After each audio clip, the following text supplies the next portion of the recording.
Okay, well, exercise we're going to talk about today is tummy breathing. So what we need to learn to do is to breathe from our tummy, not from our chest. So this is something I had to learn because I was breathing more from my chest, especially after I had kids. And we want everything to come from down below from our lower tummy. So it's a great thing to learn also for de-stressing. So laying down, I want you to put your hand on your tummy and your hand on your chest. And from here, I want you to be breathing, but I want you to make sure that your tummy is going to rise. Your tummy is rising first and before your chest. Okay, so the reason we just have our hand on our chest is just as a reminder. So from here, we're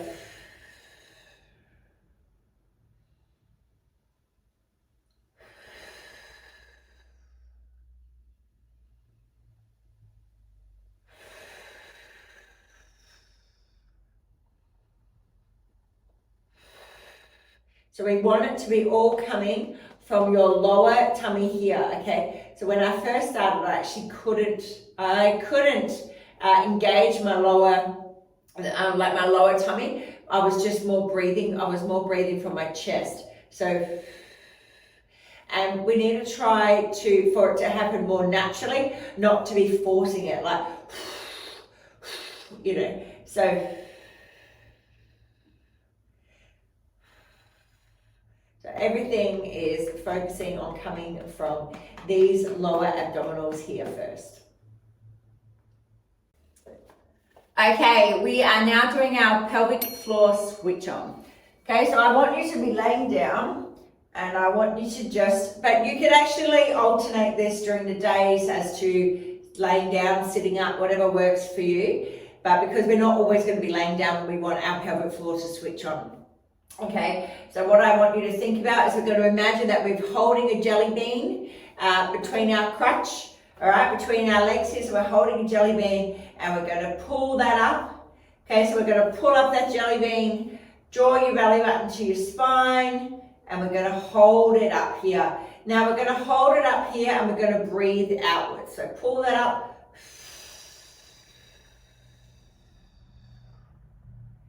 And then relax. Pulling up that pelvic floor. Relax.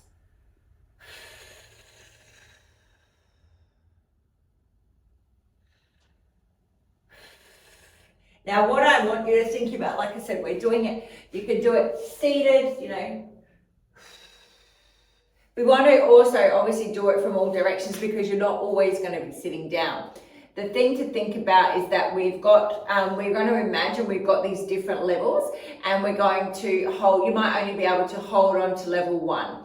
So you're also going to show your improvement by getting to level 1 and then holding there and then obviously getting to level 2. So, you just imagine like a tall building and we're going up the escalator. So pelvic floor, pulling up, imagine that we are holding this jelly bean in place.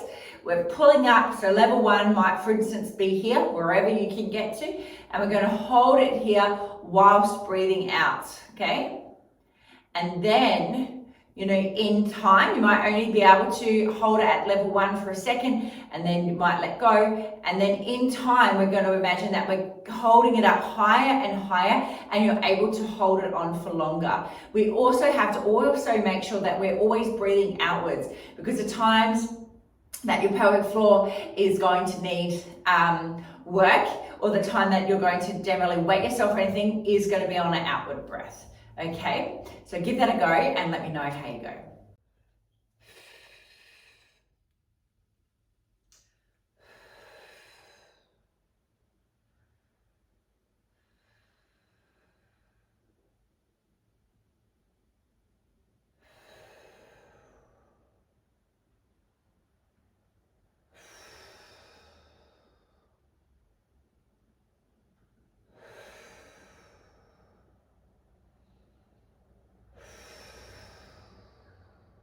I'm going to demonstrate our pelvic floor lifts today from a kneeling position. Okay, so I'm pulling up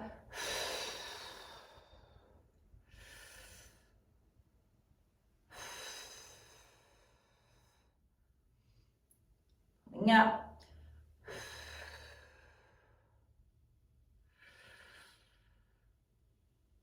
Relax, pulling up again. Remember, we're all different. So you might not be able to hold it as long as me, you know, but just focus on you and do what you can.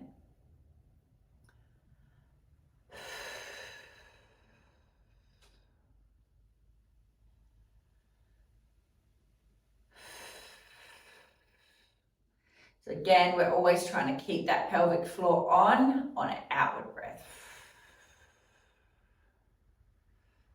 And again, lifting up, draw your belly button to your spine. And again, we're going to try it from all different angles. So you can be laying down one day, kneeling, standing up, sitting on a chair. The more often that you can do this, the better for your pelvic floor.